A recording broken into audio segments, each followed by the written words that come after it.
A lot of it is just about that communication and conversation that's going back and forth.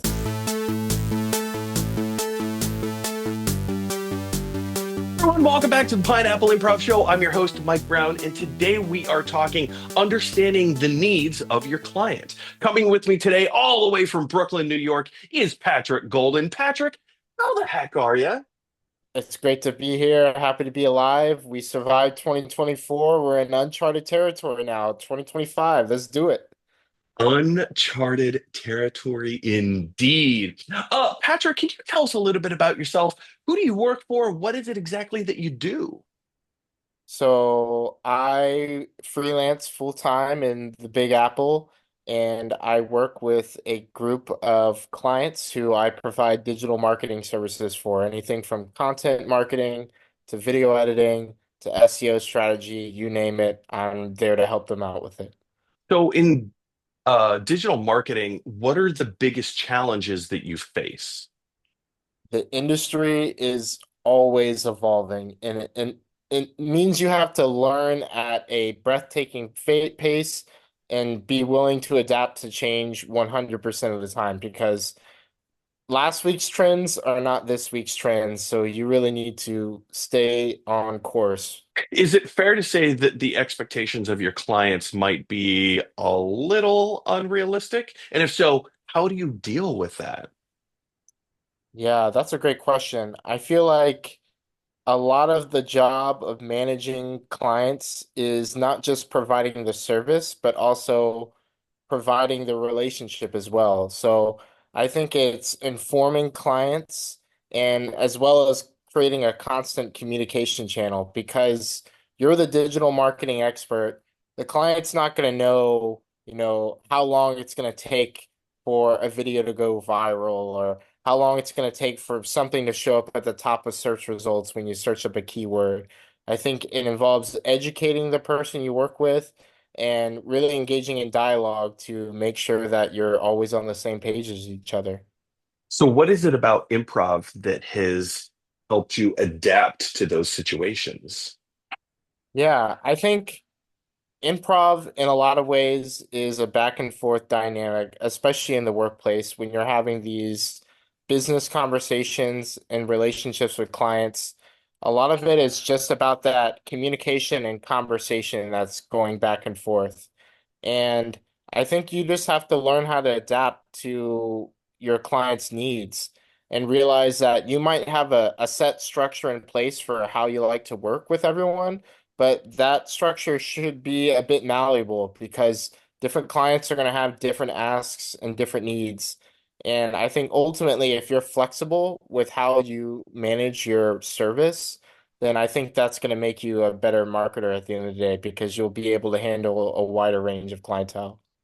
Patrick, I was hoping that we might be able to pivot a little bit. I was wondering if you might be down to play a little improv game with me called Fortune Teller. Yeah, let's do it. Sounds great. Awesome, cool.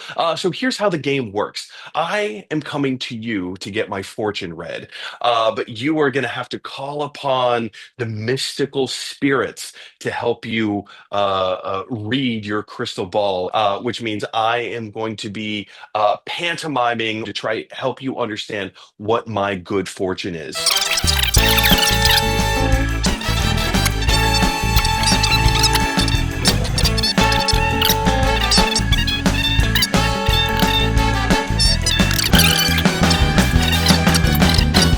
Fantastic. Patrick, what a weird, silly, blood pumping kind of a game, right? Fortune teller. It's basically a game of charades to try and help figure out what those clues are, right? So, how can we use this game of fortune teller in trying to illustrate the importance of understanding the needs of our clients? I think it's realizing that, like this game of fortune teller, a client's going to walk into your DMs or to your email box with a goal in mind. And it's your job, especially in those initial conversations, to figure out what that goal is. And that goal might not necessarily be communicated to you in the most clear language, but I think it's through improv especially in that back and forth dynamic between you and your client, that you figure out what it is your client wants, and then you can take the steps to figure out how you can help them with that. Kind of that clarity of naming or labeling whatever the thing is, even if it's wrong or inaccurate, it gives us a starting place to try and have a conversation of clarity, right? Exactly. And don't be afraid to be wrong either. I mean, nothing's worse than when a professor asks a question to a class full of students and nobody even raises their hand. You have to participate. Even if you get the wrong answer at first, participating is like the first step. You're already engaging, and engaging is always going to result in clarity and answers. Patrick, we're running short on time, but are there any last thoughts that you'd like to leave us with about how improv can improve our understanding the needs of our clients? You need to step out of your comfort zone. I think a lot of clients, they're going to be strangers that come into your life, and they might be strangers that come from a very different life, background, worldview from you. But I think it's finding that middle ground and learning how to work and learn from each other. And that's ultimately going to allow both of you to succeed. I couldn't agree more. Patrick, thank you so much for being on the show today.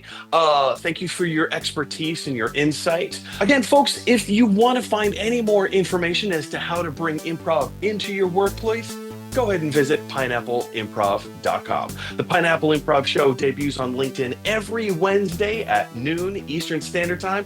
And until then, have a great week. Bye, everyone.